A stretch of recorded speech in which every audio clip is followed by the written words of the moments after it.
group. So what we got here is some inequalities that have been drawn on a line. We need to be able to change them into, from the drawing to the inequality. Okay, so the first one, we're looking at the first one, Mr. Saf, it's a solid dot at 2 going off towards infinity. So 2, 3, 4, 5. So we say this inequality, we say describe as x is greater than or equal to 2. Okay, the reason why we say it's equal to because the dot is solid. Solid dot indicates that the 2 is part of the solution. So when it starts at 2, that means 2 is part of the answer. So x is greater than or equal to 2 for that one. Okay, so may I help me with the next one, please? We got a solid dot at -1 and an empty dot at 3. So we're going to say this one's going to be, so now have two inequalities, one on either side. So we say x is now going to be greater than -1, so this way, but it's going to be less than 3. So we say x is greater than or equal to -1, but x is less than 3. So here the 3 is not part of the solution, so here we don't have it equal on this side. Okay? So this reads from the middle, x is greater than or equal to -1, but x must be less than 3. So it's bound between -1 and 3, so it goes in between those two values, in between them. Okay?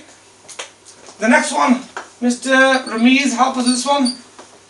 We say for this one, we say x is, starts at 3, solid dot and goes off towards infinity. So say x is greater than or equal to 3. That basically means that x is 3, 4, 5, 6, 7, 8, 9 and going on towards infinity. Okay, we happy? Okay, now I want everybody else to have a quick go at B and C. Okay, so we have an inequality that starts at a solid O, 0 there. So what's that going to be? X is greater than or equal to 0. And the next one's going to be x is greater than 1. It's not equal to 1 because we have an empty circle. So that means that 1 is not part of the solution. So everything more than 1 towards infinity. Okay? Now let's look at this one over here, which is F. We have here a solid dot on 2. So Mr. Saf, is that 2 part of the answer? Yeah. Yes. And everything which is 2 or less than 2.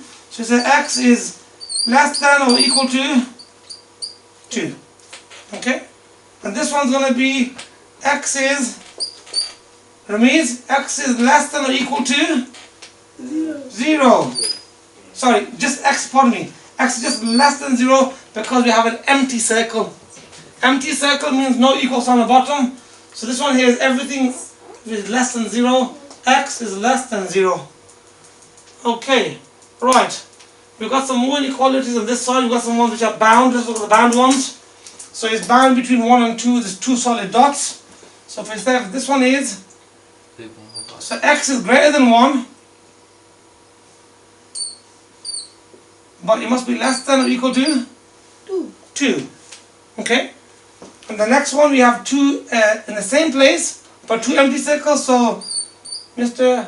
Saf, x must be greater than or equal to, x is just greater than 1, but x must be less than 2. Now we don't use the greater than sign, the equal sign, because the circles are empty.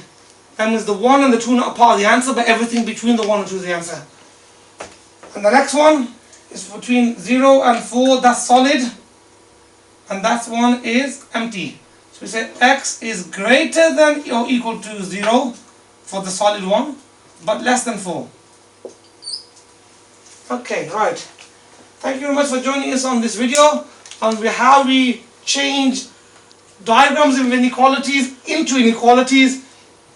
In the next video we'll be changing the inequalities into diagrams.